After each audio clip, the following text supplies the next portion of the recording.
2절입니다. 너희는 이 세대를 본받지 말고 오직 마음을 새롭게 함으로 변화를 받아 하나님의 선하시고 기뻐하시고 온전한 뜻이 무엇인지 분별하도록 하라. 아멘. 말씀 제목은 분별하는 눈을 가지라 라는 말씀입니다. 말씀 제목은 분별하는 눈을 가지라 라는 말씀입니다. 우리 이 세상을 살면서 수많은 시험과 그리고 수많은 유혹에 마주하게 됩니다. 시험은 양면성이 있어서 어쨌든 긍정적으로 작용할 때가 있고 부정적으로 작용할 때가 있습니다. 긍정적으로 작용할 때는 그 시험이 그 사람을 단련시키고 그 사람이 뭔가 의미를 바꾸고 전환한 게 있어 뭔가 다른 인생을 살도록 하지만, 부정적일 때는 그 시험으로 인해서 좌절해서 오히려 그것이 화살을 다른 사람에게 혹은 하나님께 돌리는 것들을 보게 되었습니다. 여기서 우리가 시험이라는 이 헬라어 단어에 좀 집중해야 되는데요. 우리말 성경에는 시험이라는 단어가 그냥 똑같이 그냥 있어요. 시험 잘 그대로 되어 있는데, 이 헬라어에는 좀 달라요.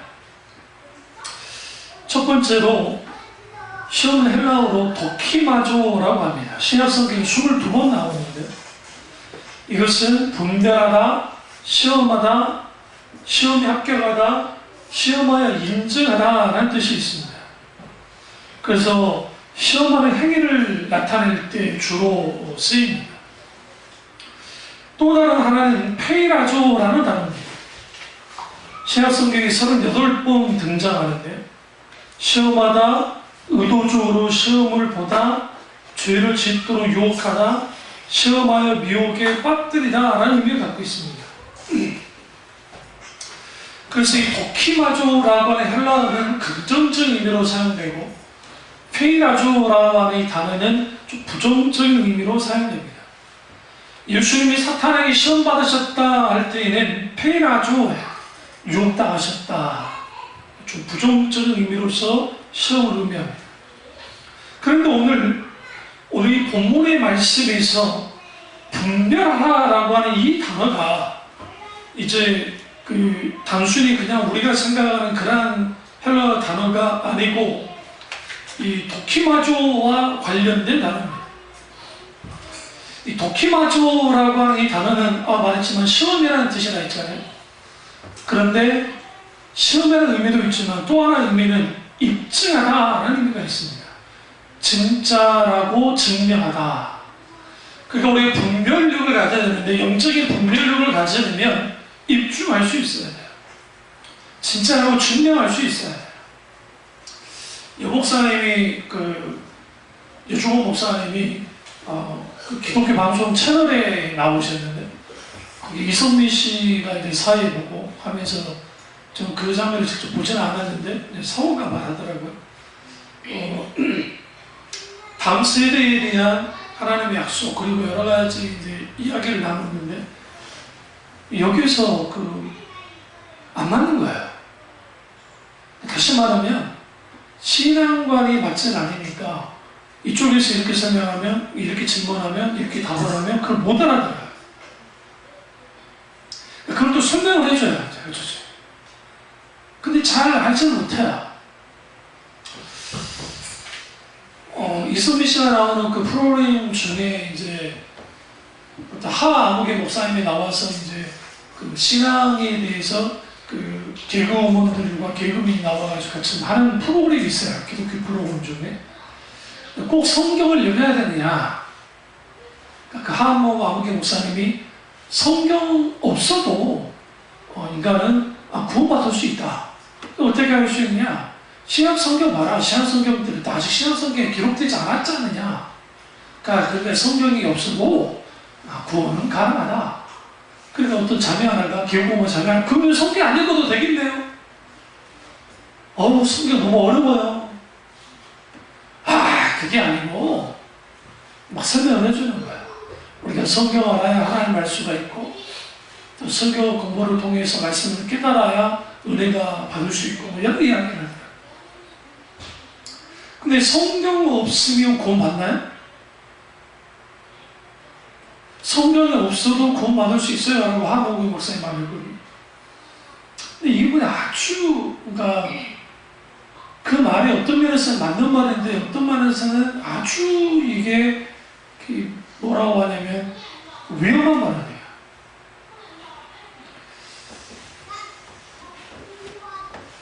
계시라고 하는 하나님의 계시라고 하는 것을 바로 이해하지 못하면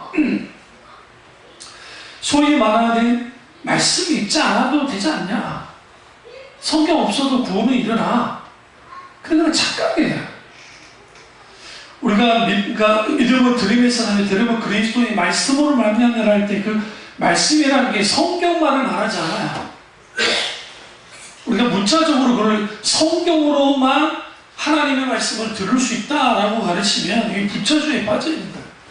거기서 말하는 말씀은 뭐냐면 기록된 성경 말씀도 포함하고, 첫 번째, 두 번째 그 설교 말씀을 통한 그 듣는 그 말씀, 세 번째 우리가 그 말씀을 읽다가 깨닫는 그 말씀, 네 번째 말씀 자체이신 인격자신 예수 그리스도를 만날 때 구원의 역사가 나타나는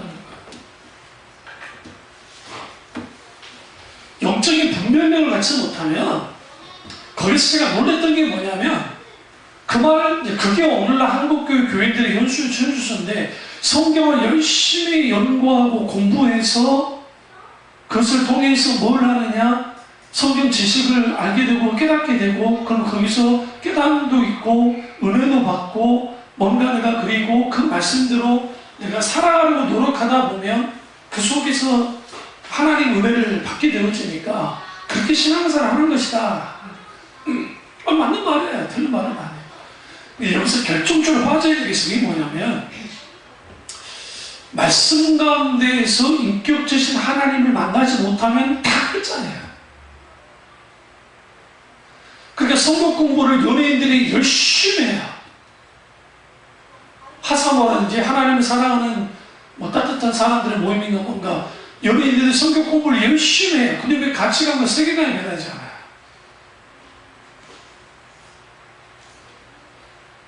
성경 공부 열심히 해요.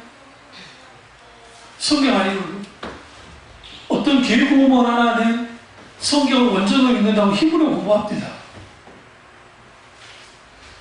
히브리어로 공부하더라고요. 근데 나는 착각하고 있는 게 우리가 원전으로 성경을 읽으면 좋아요. 저도 대학원 다닐 때 원전으로 그 많은 부분에 서거를 하진 않았지만 그래도 그 서거하는 과정에서 그 참 기쁨이 있어요. 알지 못할 때 말씀을 깨닫는 그 기쁨이 있긴 있는데, 거기에서 결정적으로 중요한 게 뭐냐면 인격체이신 하나님을 말씀 가운데서 만나지 못하면 그게 아무리 원전으로 성경을 읽든 성경 공부를 열심히 하면 아무 의미 없어요. 마틴 로이더스 목사님이 그 말을 했다고요. 영국 교회가 무너진 게 성경 공부가 없어서 무너졌느냐? 그렇지 않아요. 어느 나라가 성경 공부만 하더라고요. 이런 교회가 있어요? 성경 공부가 중심이 되어지는 교회 있어요. 그 교회 아니에요. 성경 공부는 절대로 교회의 중심이 되면 안 돼요. 모든 교회의 중심은 예배예요. 예배가 중심이에요. 마치 성경 공부를 통해서 뭔가 될 것 같은 착각들 하는데 성경 공부는 아주 유익해요. 성경을 연구하러 성경을 말하고 있습니다. 근데 그분들의 그 신앙관을 딱 들여다봤을 때 그 패널과 그 하아무개 목사님과 그리고 거기에서 막 이야기를 하는데 거기서 아주 불편했어요. 왜 불편했냐면 성경을 대하는 태도예요. 우리가 적어도 이 말씀 경전이니까 경전에 맞게 우리는 아주 소중하게 읽자. 맞아요. 근데 이 말씀이 내게 어떠한 말씀으로 다가왔느냐, 그 말씀이 내게 위치가 어느 정도의 위치냐. 우리 교회 우리 주보 보시면 주보에 딱 우리 테마호에 참빛도 싸움에서 비전 20일 내놓고 말씀과 성령은 참빛중학교를 창조해 가신다라고 하는 이 비전은 그냥 나온 게 아니에요. 우리 교회 컨퍼런스가 말씀과 성령의 컨퍼런스라는 의미로 아주 중요한데, 말씀과 성령은 함께 하셔야 돼요.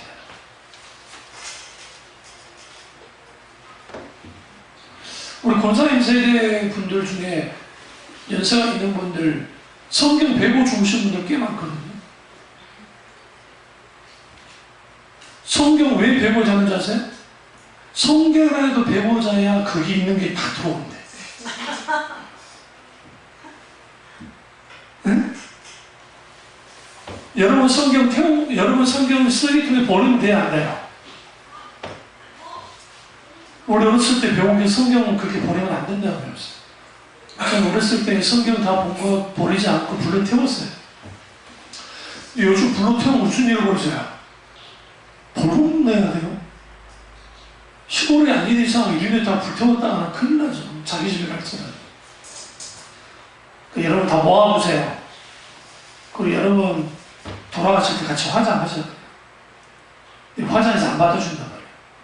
요즘에 매장 안 하잖아요. 관했다가 적응이 되는데. 성경에 마치 부족처럼 여기는 사람들도 있고, 이런 일들은 왜 벌어지냐면, 영적인 분별력이 없으면 사람들이 어떻게 되어지느냐, 소위 말하는 신앙생활을 자기 종교심에 의해서 하는 거예요. 그러니까 그 목사님은 어떤 의미인지는 알아요. 성경이 중요하지만 성경 없이도 구원받을 수 있었다 라고 하는데, 성경에 기록은 그랬을지 모르지만 그때 당시에 하나님이 직접적인 계시를 내렸던 시대예요. 그 성경이 있는 거예요. 아직 문서로 기록되진 않았지만 하나님의 말씀은 계속 계시되어졌고, 그 계시된 하나님의 말씀으로 말미암아 뭐 있느냐? 하나님의 구원의 역사가 나타난 거예요. 그럼 오늘날은 왜 계시가 더 이상 계시가 없어졌나요?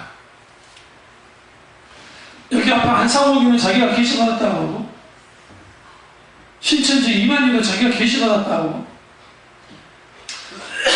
뭐 몽골교 조셉 스미스가 지가 뭐 계시 받았다고 그러고, 막 이런 여호와전도 마찬가지고 조셉 스미스가 거기가 어쨌든 계시 받았다고 그러고, 그럼 왜 계시는 더 이상 성경에 기록되지 않을까요? 예수님의 계시의 완성자로 오셨고 예수님을 통해서 완성됐기 때문에. 마지막 예수님의 직계 사도들에 의해서 하나님의 계시가 요한계시로 기록되고 다 끝났어요. 그리고 이제 이 말씀은, 잘 들으세요, 이 말씀의 하나님, 성령의 현재와의 역사를 통해서, 비록 성경이 2000년 전에 기록된 거지만 성령이 우리 가운데 조명하시며 역사하시게 되었으며, 거기에서 그 말씀을 현재적으로 경험해요. 말씀을 현재적으로 경험하게 될 때 거기서 나타나는 게 뭐냐면, 자연스럽게 거기에서 인격 주신 하나님을 만나게 돼요. 다음에 성경과 관련돼서 왜 성경이 기록됐는지 다음에 말씀드리려고 하고, 그렇다고 한다면 우리가 이제 이 분별하는 그런 크리스찬이 되어야 되는데, 이런 영적인 분별력은 어떻게 생길까요? 첫째로 말씀 위에 굳건히 서야 분별력이 생겨요. 성경을 알아야 분별력이 생기죠. 아는 게 매우 중요해요. 그래서 신대원에서도 교수님들이 일부러 쪽지 시험을 계속 봐요. 신학생들이 성경을 너무 안 읽으니까 성경을 보게 하려고, 그래서 어떻게 하느냐, 계속 성경 쪽지 시험을 봐요.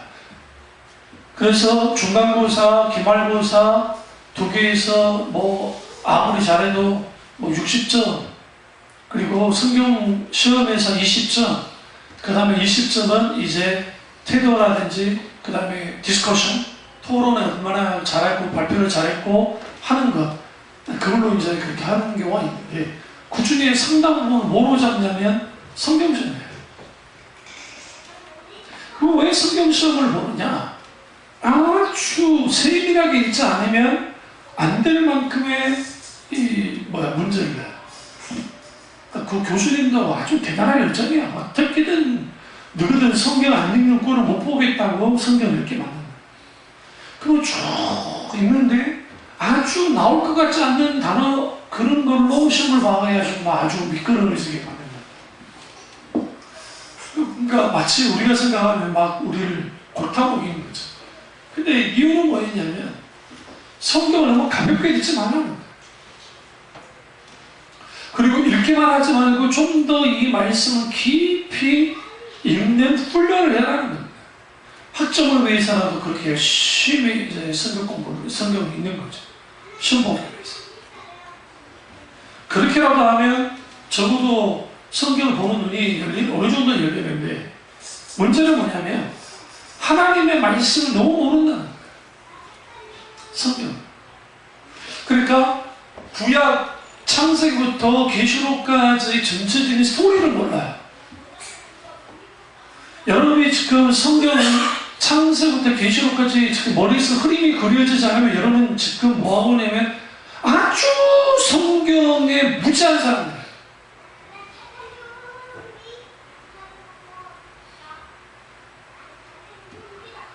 저는 고등학교 1학년 때 성경이 그려졌어요. 창세부터 계시록까지. 거기에는 엄청난 성경 공부가 있었고 누가 가르쳐주지 않았어요. 우리 개혁주에서 수복음 교인인데 개혁주에서 나온 성경 공부를 쭉 하면서 했어요. 처음에는 어떻게 했느냐, 성경을 잘 모르니까 이제 인물 성경 공부를 먼저 했어요. 어차피 성경은 인물을 통해서 흘러간다. 그래서 창세부터 계속 이제 신학에 이르기까지 인물을 통과해 나갔어요. 그 다음에 이제 구속사적으로 성경을 받고 글을 한 다음에 거기에 이제 그 연대기 순으로 연대기를 통해서 이렇게 쭉 보게 반항하기 시작하고 그 다음에는 장별로 창세기면 창세기 이렇게 성경 공부를 해나갔단 말이에요. 쭉 계시록까지. 당연히 그쪽에 돈이 많이 들었겠죠? 그런데 살면서 그렇게 쭉 성경 공부를 해나갔어요. 여러분이 구약을 읽을 때 왜 힘들어하냐면 특별히 선지서를 이해하지 못한 이유가 뭐냐면 역사를 몰라서 그래요. 호세아가 어느 시대의 왕 때 있던 선지자인지 몰라요. 그러니까 이게 누군지를 모르는 거예요. 이번에 안시성의 영화가 떴는데 안시성 송주 이름이 양만춘인가요? 누가 어떻게 알아? 고구려 본기라든지 당석에 누군지 안 나와 있어요. 그냥 고구려 성주라고만 나와 있어요. 이 양만춘이라는 것은 뭐냐면 명나라 시대의 소설이에요. 소설에서 그때 그 사람이 양만춘이었다고 하면서 중국 놈이 어떤 자료도 없이 그냥 이름을 양만춘이라고 해가지고 양만춘이라는 거지 그 사람이 양만춘이 누군지 몰라요. 근데 우리는 그냥 그걸 가져다가 그때 안시성 때 싸웠던 성주가 양만춘이라고 부르는 거죠. 그러니까 역사에서 깊은 이해가 없는 사람들은 그게 양만춘인가 봐. 무슨 말씀 드리는 줄 아세요? 세상 역사가 그럴지 이제 성경의 역사를 알아야 돼. 그래서 우리 교회에서 수요일날 창세부터 계시록까지 쭉 가봤잖아요. 기억 하나도 안 나죠? 그 어마어마한 자료가 지금 적혀 있어요. 제가 그걸 준비할 때에 얼마나 고생 많이 했는지 몰라요.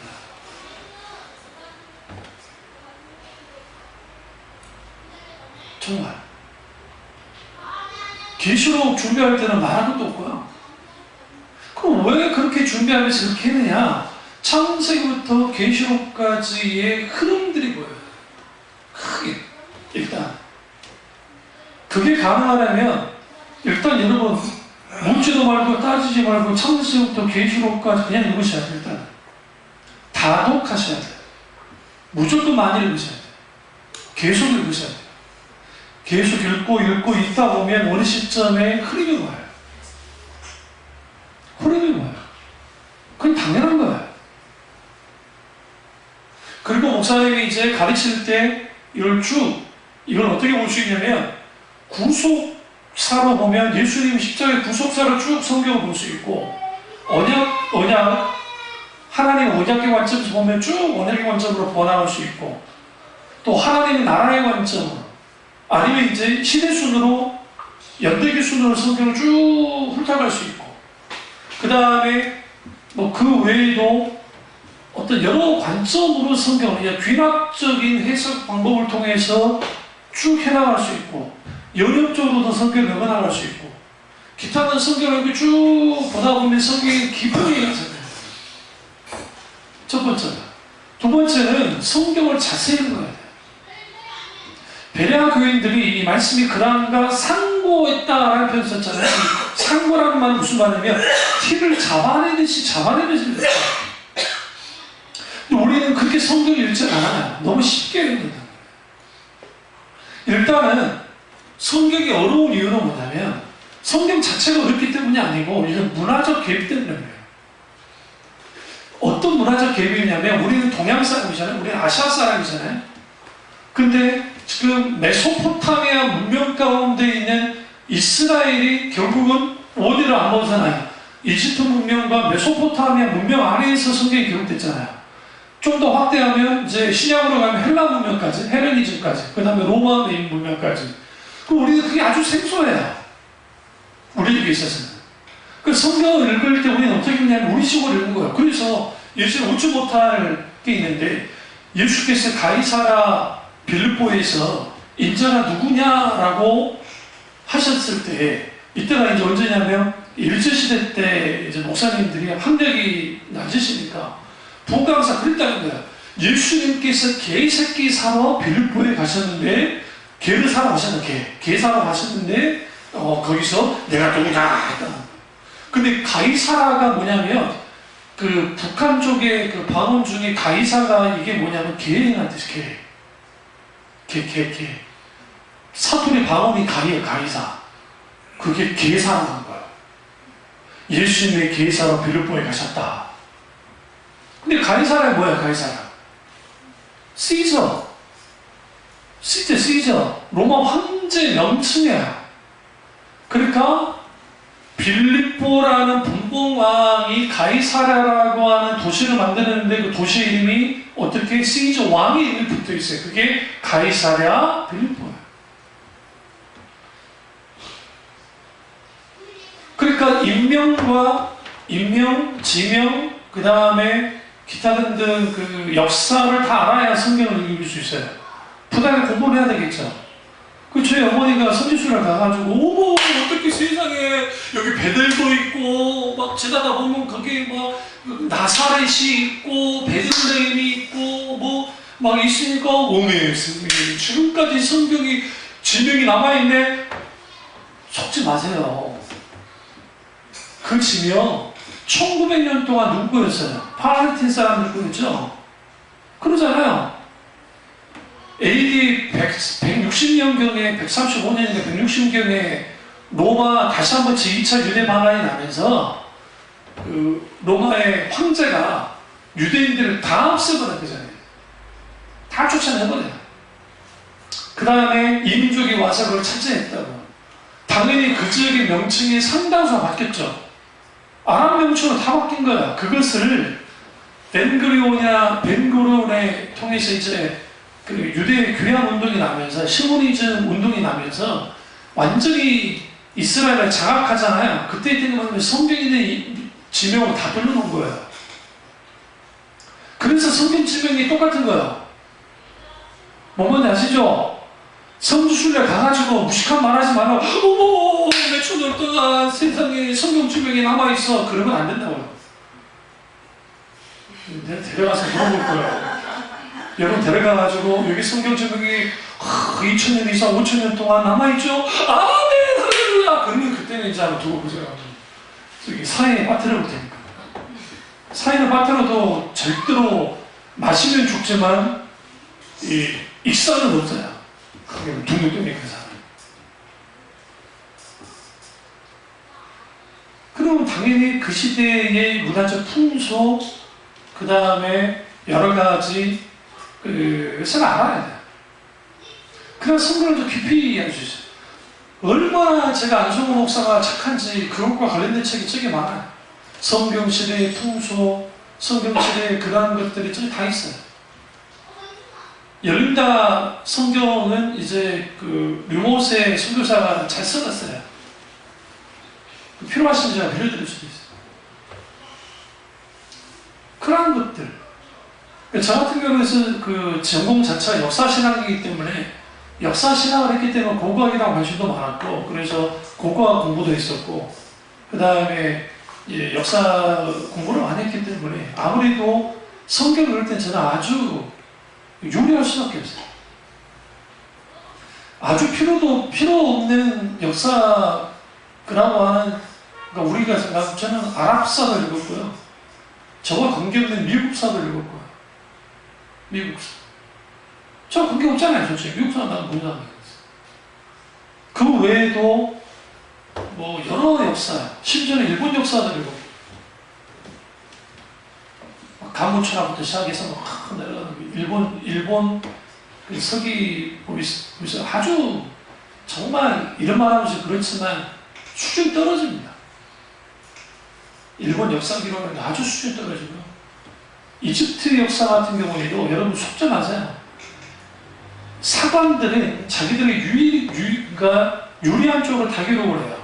그게 어느 나라랑 마찬가지 동서양을 한다.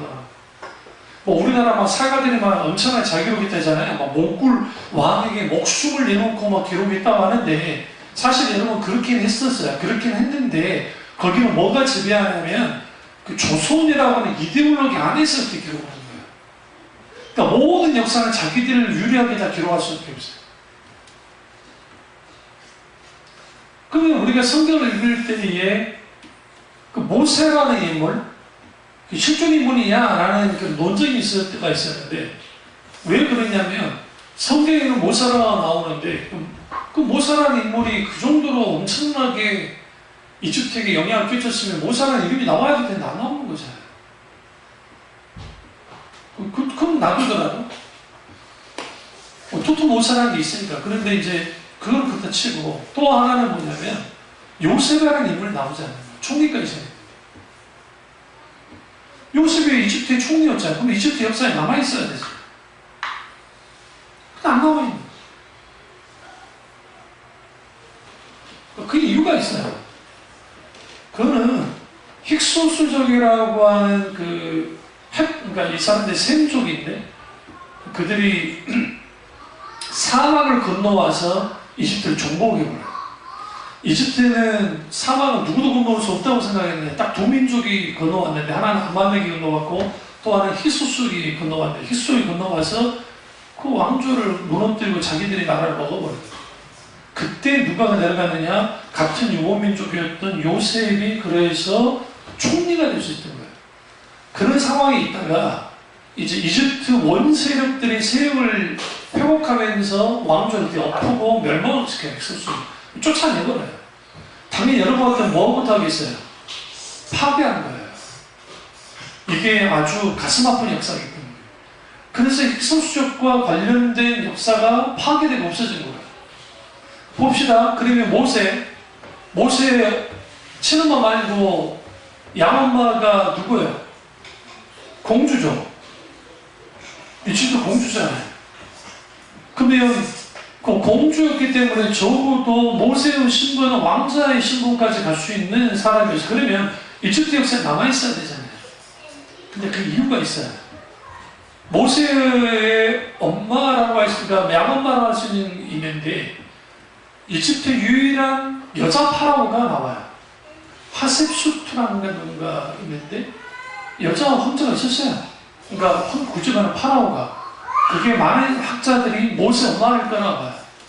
왜냐면 양엄마 모세를 건져냈는데도 다 파라오가 죽여놨는데도 이걸 키웠잖아요.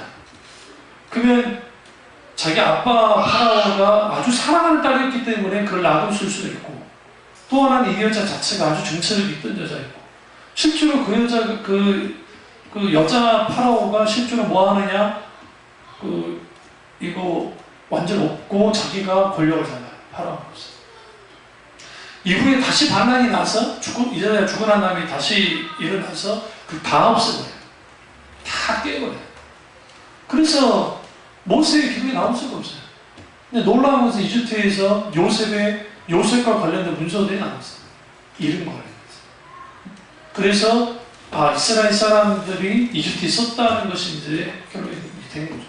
제가 이 말씀 드리냐면, 여러분 성경을 알려면 이걸 이제 지식적으로 알 때, 정보로서 아는 것보다는 지식적으로 할 때, 부단한 공부와 부단한 노력 없이 성경을 읽겠다고 하는 것은 아주 도둑놈일 거예요. 목사님 알아서 다 가르쳐 주겠지. 가르치면 좀 잘 공부하고 열심히 해주면 좋은데 그게 안 되는 거예요. 요즘에는 인터넷에 그래도 좀 조심해야 되는데, 그래도 좀 검찰한 목사님들 중에, 교수님들 중에 성경을 이렇게 가르치는 그런 것들이 있어요. 그러니까 그게 차준희 교수님 같은 경우에도 성경을 아주 재미있게 이렇게 가르치는 것들이 있어요. 그런 것들을 좀 읽어볼 필요가 있어요. 왜 하만이 유대인들을 그렇게 몫살기고 인사 좀 안 했다고 유대 민족을 다 죽이려 했을까? 우리 이해가 안 되잖아요. 아무리 원한이 줘도 그냥 모르게 하나만 처치하면 되는데 왜 유대인을 죽이려 했을까? 하만이 누구 족속이라고요? 아말렉 족속의 후손이에요. 그러니까 아말렉 족속의 후손인데, 이 아말렉들을 아주 부셔놓은 왕이 결국 마지막에 붙였던 게 다윗이에요. 그러니까 그 위로 쭉 올라가면 출공하고 난 다음에 뒤에서 공격했던 놈들은 누구예요? 아말렉이에요. 그러니까 하나님이 뭐라 해야 되냐? 이제 아말렉은 이스라엘과 하나님과 대대 원수가 될 거다. 반드시 하나님이 진멸하겠다라고 했어요. 진멸하겠다. 그럼 진멸하겠다는 약속 속에서 했지만 아말렉은 여전히 명령을 유지했단 말이에요. 이 사람들 쭉. 그러다가 다윗이라는 걸출한 왕이 나오고 하면서 그 족속들이 거의 이제 지리멸리하게 됐어요. 그럼에도 불구하고 그 가계가 쭉 이어져 내는 거야. 그리고 누구에까지 내려가느냐? 하만까지 내려오는 거예요. 여러분 그때 하만과 하만 일족을 다 죽일 뿐만 아니라 그와 관련된 사람들 다 죽이죠. 하나님의 약속이 성취되는 거예요. 그 사건을 통해서. 그러니까 성경의 역사를 모르면 그냥 파편적으로 이런 사건이 있었고 개인적인 원한으로 이렇게 했나 보다 라고 생각하면 단순히 개인적인 원한이 아니고 하만의 눈에 보여지는 유다인이라는 것은 원수진 원수예요. 그러니까 우리 한일 관계도 똑같은 거야.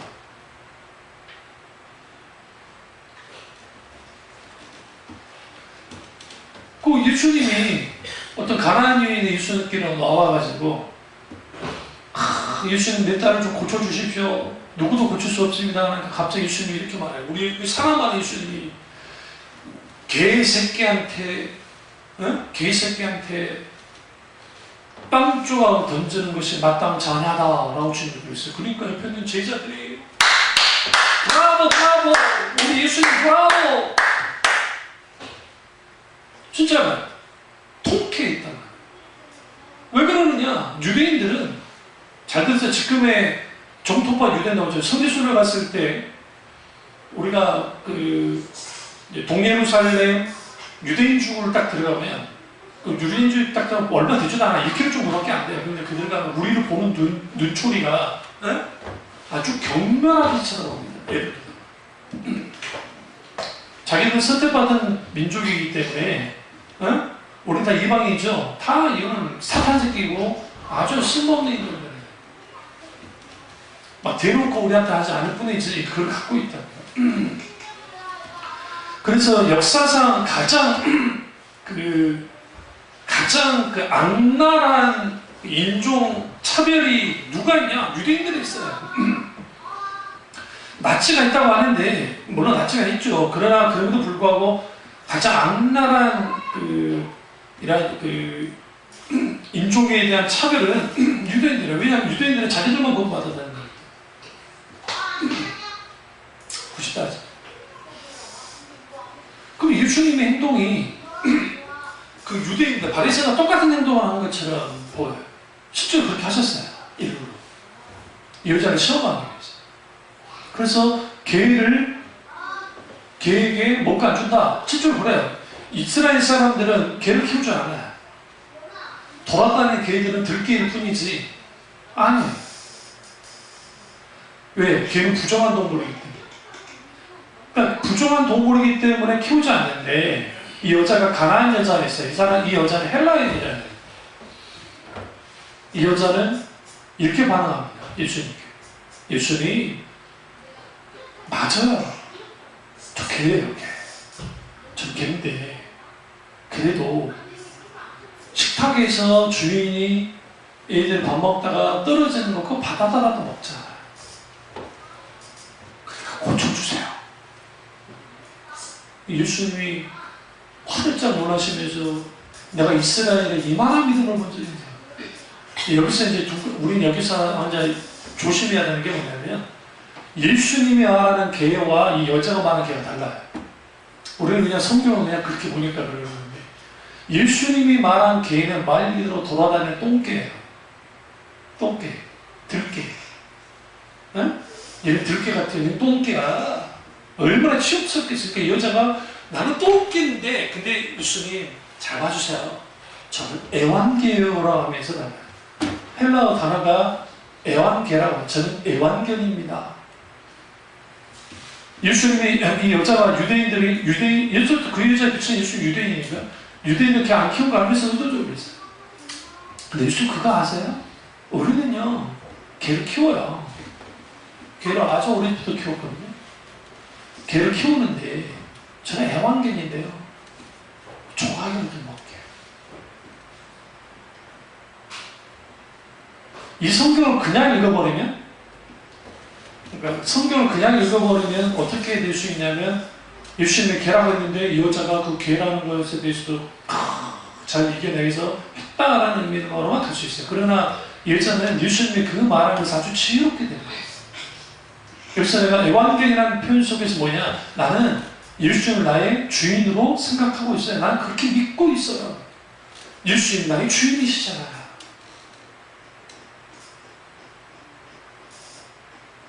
그래서 성경을 읽을 때는 그 시대의 문화 그걸 알아야 되고, 또 하나는 이제 성경을 읽을 때는 내러티브하게 읽어야 돼요. 이 내러티브라는 말은 이야기예요. 이야기. 스토리가 좀 달라요. 내러티브 성경 읽기라는 방법이 이게 그 서울신대 율철호 교수님이 잘 소개를 해놨는데, 이게 이제 수사학을 잘 연구한 이론 교수님도 비슷하세요. 그러니까 이론 교수님도 성경을 문화적으로도 읽지만 이걸 문학적으로도 읽어볼 필요가 있다는 거예요. 있는 그대로. 그럼 그 있는 것들을 읽으려면 여러분이 적어도 뭐 할 수 있어야 되냐면 일반 책을 읽을 수 있는 정도, 그 다음에 신문, 사설을 읽을 정도 되면 돼요. 네? 신문, 사설이 왜 중요해요? 기승전결이 잘 되어 있어요. 육하원칙에 한해서 잘 써 있어요, 사설이. 그래서 논리적인 글을 좀 많이 쓰려면 그 사설을 쭉 읽어봐야 돼요. 그러면 거기에서 아주 논리적인 그 있고, 그 다음에 읽기만 한다고 되지 않고 그것을 내가 써와야 돼요. 왜 그 신대원이나 대학원에서 소논문을 계속 많이 쓰게 하냐면 교수님들이 단순히 숙제만 해주려고 그런 게 아니에요. 그게 아니라 계속 그렇게 소논문을 단순히 리포트 말고 그냥 책 가지고 그냥 한 책 가지고 그냥 요약하고 하는 그 리포트 같은 경우는 이거는 뭐 껌이고, 솔직히 여러 책 가운데에서 소논문을 쓰도록 만들어요. 그러면 그 소논문을 쓰되 거기에 자기 주장을 반드시 나가야 돼요. 그리고 시험을 볼 때에도 그냥 달달달 외운 거 쓰는 거, 옛날 교수님들은 그런 걸 점수를 잘 줘요. 그런데 요즘 좀 세련되고 아주 공부 많이 한 그 전문 교수님들은 뭐냐면 아무리 그게 정답을 할지라도 자기 주장 열지 않으면 그러니까 B풀까지는 줄 줄 모르지만 잘 썼으니까, 그러나 절대 A는 주지 않아요. A풀도 주지 않고. 그럼 거기에 자기 주장을 적어요. 근데 자기 주장을 적어내려면 그 내용을 완전히 파악을 해야 돼요. 전개할 때 이런 내용, 이런 내용이 이렇게 돼 있다. 근데 내가 봤을 때에는 이것이 이 부분에 어떤 이것도 있지만 그럼에도 불구하고 이 부분 이렇게 보는 게 옳은 것 같다. 제가 한번 시험 봤을 때 그 교수님이 그거 보시고 그거를 내 후배들한테 제 자랑은 아니지만 시험은 적어도 이렇게 쓰는 거다라고 한 적이 있어요. 왜 그러느냐? 그 논리 가지고 쭉 하고 내 주장을 하고 그리고 했거든요. 그러니까 그 교수님 눈에 비쳤을 때 그것은 적어도 서울대 대학원 정도의 수준으로서 썼다라고 시험을 했다고 그렇게 봤습니다. 저는 저한테는 그 말을 안 했거든요. 찾아왔습니다. 그 후배들이. 아니, 어떻게 썼는데 선배님은 그러셨냐고. 모르겠다. 무슨 말이냐. 그랬을 때. 그러니까 우리가 성경을 읽을 때 적어도 그렇게 읽어야 되는데 우리는 너무 성경을 좀 재미없게 읽어요. 대표적인 게 레위기, 민수기 이름만 나오는데 왜 이름이 나올까? 좀 생각 안 해봤어요? 왜 저 이름이 나오는 것입니까? 의미가 있어요. 이스라엘은 철저하게 이 족보를 아주 중시해요. 한번 집 하나 던지고 가야 돼요. 우리 창세기 읽다 보면 창세기에서 가인이 이제 아벨을 죽이고 난 다음에 쫓겨나잖아요. 그때 이렇게 말하지. 나를 만나는 자가 나를 죽일까 두렵습니다. 그럼 생각해보세요. 아담과 하와가 타락하고 난 다음에 가인이 첫째 아들이고 아벨이 둘째 아들로 태어났는데 그럼 그 사람들은 어디서부터 온 거예요? 응? 그 베레아처럼 김기동처럼 그러면 창세기 1장의 창조와 창세기 2장의 창조가 다른 거예요? 창세기 2장의 창조는 말 그대로 영혼 없는 육적인 존재를 창조했고 창세기 2장에서는 그들 중에 이제 아담과 하와라는 존재를 특별히 창조를 해서 영혼이 있는 존재를 창조했다. 그렇기 때문에 사람들이 있는 겁니까? 여러분이 가인과 아벨이 큰아들인지 둘째 아들인지를 어떻게 알아요? 성경이 가인이 첫째 아들이고 아벨이 둘째 아들이라고 그랬나요? 아니구나. 그 이유가 있어요. 우리 성경은 어떻게 기록하냐면 마태복음 1장에 족보 나오죠. 그 족보를 역대기에 나오는 족보와 역대상에 나오는 족보를 딱 비교해보면 많이 빠져 있어요. 그러니까 열왕기 상하에 있는 또 민수기 쪽에 있는 족보, 그 다음에 창세에 있는 족보랑 딱 비교를 해보면 많이 빠져있다, 그 사람들이. 성경은 어떤 인물을 기록할 때에, 구속사적으로 주님의 계시적인 입장에서 중요하지 않으면 다 빼버려요. 성경 자세히 보세요. 성경에 보시면, 한번 여러분, 성경을 뜨문뜨문 읽으시니까, 누가복음 3장 가보세요. 여기 이분 소개를 안 하라는데 이사가 두셨네. 성경을 잘 알아라니까. 이 보시면 누가복음 3장 31절 보세요. 이 족보는 이렇게 이제 반대로 올라가는 거예요. 근데 보면 이 31절에 그 위는 멜라레요, 그 위는 멘나요, 그 위는 마따나요, 그 위는 나단이요, 그 위는 다윗이요. 그러면 이걸 하나 딱 잡아두세요. 그대로 잡아두고 마태복음 1장을 가보세요. 6절 보세요. 이스라엘은 다윗 왕을 낳으니라. 다윗은 우리에게서 솔로몬을 낳고. 그러면 지금 그 마태복음의 족보는 어떻게 가는 거냐면 우리가 흔히 말하는 우리 조상들부터 내려오는 족보고, 그 다음에 지금 누가복음의 족보는 밑에서부터 위로 올라가는 족보예요. 그러면 여기 누가 빠졌어요? 지금 누가복음 3장 31절에 다윗 그 전에 누가 있어야 돼요? 왕이었던 누구? 솔로몬이 있어야 되잖아요. 솔로몬이 빠져 있어요.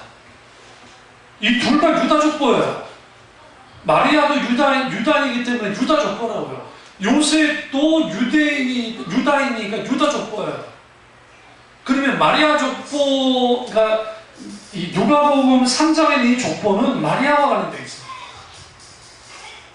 그리고 마태복음은 이거는 당연히 요셉을 중심으로 하는 족보인데 여기서 중요한 게 뭐냐면 그 어마어마한 왕 솔로몬을 과감하게 누가 무슨 빼앗기다. 솔로몬. 말도 안 되는 뭐냐면 마태복음의 족보 중에 할아버지, 그것도 중조 할아버지인데 아버지가 더 있어요. 족보. 중간에 있는 사람 빼버려요. 성경이 무슨 이게 정확도가 없어서 그런 게 아니라 성경은 구속사전 의미에서 딱 봤을 때 이게 중요하지 않으면 다 빼버린다. 그리고 가인이 아벨을 죽일 때 그 나이가 30대였는지 40대였는지 50대였는지를 어떻게 알아요? 잘 생각해 보세요. 그러니까 어떤 가능성이 있냐면 아담과 하와가 아이들은 분명히 무순이 나왔을 건데 하나님이 본성의 몸을 주셨기 때문에 셋을 통해서 일어나오는 것도 있지만 그 전에 먼저 하나님이 자식들이 있을 수 확률이 있고 그러니까 거기에는 성경에 여러 가지 가능성들이 열려 있어요. 근데 왜 성경은 그걸 기록하지 않았을까 일일이? 그게 중요하지 않기 때문에 우리는 중요해 우리. 그러니까 이단한테 넘어가는 거예요. 이단이 말해주잖아요. 기존 교회에서 말을 못해. 왜? 계시는 그 정도밖에 안 해줬기 때문에. 그래서 성경에 억지로 성경을 베드로전서 후서인가요? 거기에 성경을 억지로 풀다가 넘어지지 말라 하잖아요. 억지로 풀지 않아요. 그래서 중요한 것은 가인이 타락했고 세상 문명을 이뤘고 문화를 이뤘고 그리고 셋은 뭐다? 이제 그의 그 자녀 에노스가 태어났을 때 비로소 여호와 이름을 부르면서 여호와 신앙을 가졌는데 여기로부터 몇 명이 생기는 거예요. 가인은 철장에 성을 쌓았죠. 오늘날의 도시 문명을 이뤘고 그리고 그의 7대 손이었던 라멕이 나오면서 거기에 그 창칼을 들면서 전쟁하고 그 다음에 압제하고 사람 죽이고 거기에 소위 말하는 타락하는 일들 여러 가지 일들을 했고 그 문화가 일어났단 말이에요. 그러면 하나님의 자녀가 영적으로 그 세상을 분별해내려면 하나님의 말씀이라고 하는 스펙트럼을 가지고 봐야 돼요. 욜로라고 하는 거 예를 들어서 잘 소개됐잖아요. 욜로 하나뿐인 인생이니까 뭐해라 즐기며 살아라는 거잖아요. 근데 그 욜단에도 있어요. 의미 있는 삶을 살자라는 의미도 있는데 이 반대적 의미에서 근데 이 욜로라는 것이 그러다 보니까 일탈적도 되는 거나 봐요. 우리나라도 마찬가지지만 그 외국에서도 일탈적인 데서 아주 부작용이 많이 일어났다. 그러면 예수 믿는 사람들은 보세요. 욜로를 어떻게 봐야 돼요? 우리는 한 번뿐인 인생을 사는 사람이 아니에요. 어? 우리는 두 번뿐인 인생을 그런 의미보다는 그러니까 한 번에 더 기회가 있는 인생인데 그게 뭐냐면 첫 번째 내 인생은 예수님 믿기 전의 인생이었어요. 세상에 살다가 예수님 믿게 되면 내가 영적으로 죽고 그리고 나는 새롭게 태어나는 새로운 피조물로서 새로운 인생이 되는 거예요. 그런데 내 인생은 어떻게 되느냐? 영원토 영생을 통해서 산단 말이에요. 영원한 인생을 지향하면서 사는 게 큰 천혜야. 이 땅에 한 번뿐이야. 그럼 지옥도 없고 천국도 없다는 거예요. 그 사람들은. 그러니까 즐겨야 되는 거죠. 아끼면 뭐냐? 즐기면서 살아야지. 그런 인생. 그런 인생을 살자는 거죠. 웰빙이라고 하는 것도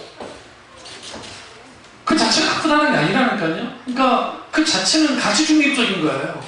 욜로도 마찬가지고 웰빙도 가치중립적인 거예요. 그러니까 그런데 문제는 뭐냐면 거기에 있는 사상은 뭐냐면 아주 행복하고 잘 먹고 잘 살면 살자는 누가 뭐 잘못된 거예요. 그게.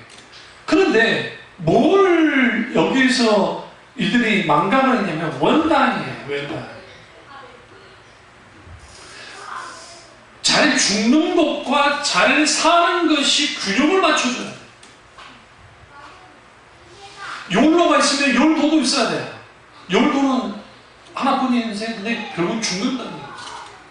이 균형을 맞춰줄 수 있는 게 뭐냐? 하나님의 말씀에서 분별할 수 있어요. 인생을 살다 보면 여러분도 느끼잖아요. 10대일 때 우리 인생 사는 거, 20대일 때, 30대, 40대, 이제 50대, 막 우리 권사님 연대 70대, 그 인생을 살았을 때에 우리가 받아들이는 게 다르잖아요. 김나주 목사님 책 가운데 선은통이라는 책이 있는데 거기에 아주 잘 이렇게 써있어요. 우리는 30대 높으니까 그 책을 안 읽고 그 나이 때마다 그 뭐하냐? 그 성장통들을 겪는다고. 그 성장통을 겪을 때에 우리가 이 시대를 바라보고 영적으로 분별하는 눈이 없으면 자기 자신을 향해서도 그러면 뭐 하느냐? 세상 사람들이 사는 방식 그대로 살아요. 생각하는데 그대로 살아요. 여러분들 친구를 한번 딱 만나면서 오랫동안 친구를 딱 만나면 무슨 이야기해?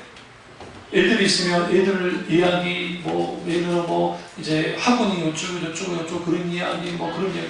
근데 진짜 여러분 스스로 그냥 그걸 다 적혀놓고, 여러분과 여러분 사이에만, 그러니까 예전에 친구 관계 속에서 있는 그런 이야기 깊이 나눌 수 있나요?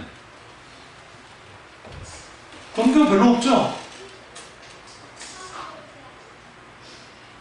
왜 못 나누냐면, 인생을 깊이 사용한 적이 없었어요. 그러니까 나는 누구인가, 나는 어떻게 살아야 되는가, 나는 뭐 때문에 태어났는가, 이런 모든 것을 인문학에서 다룰 수 있는 게 아니에요, 사실. 인문학은 그것에 대한 그 충분한 질문과 그리고 그것에 대해서 계속적으로 깊이 관찰하고 어느 정도까지는 해줄 수는 있는데, 인문학이 결정적으로 하지 못하는 게 뭐냐면 해답을 제시를 못해요. 그러니까 충분히 우리의 것을 해주는데 해답을 제시를 못하니까 무슨 일이 벌어지냐면 질문은 많은데 해답은 없어요. 그러니까 더 갈급한 인생이에요.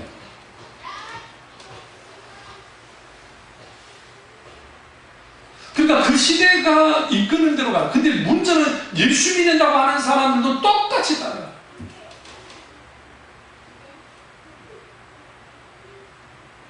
그래서 여러분이 성경을 읽을 때에 자주 읽는 걸 중요하고요. 저한테 질문하셔야 돼요. 목사님, 성경 이 부분을 읽었는데 이게 이해가 안 돼요. 이게 무슨 말이죠? 물어보면 돼요. 근데 성경을 그렇게 읽는다는, 저도 성경도 아직도 모르는 게 많은데, 저도. 그 성경을 그렇게 읽는다고 하면 질문 하나 안 던져요. 왜 그런지 아세요? 뭔가 좀 알아야 또 질문을 해요. 컨닝도, 학교 다닐 컨닝도 공부 못하는 이런 친구들이 컨닝을 잘합니까?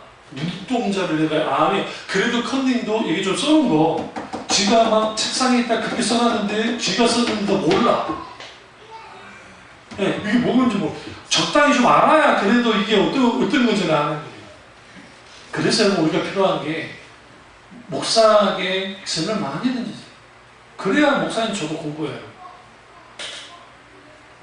그리고 고전 책들을 참 많이 읽으세요. 특별히 예수도나 저희들은 톨스토이를 톨스토이 소설 어렵잖아요. 정말 그런 소설들을 쭉 이렇게 만들면 거기에 기독교적인 사상들이 많이 들어있기 때문에, 그리고 한참 방황할 때는 인생론을 이렇게 만들어요.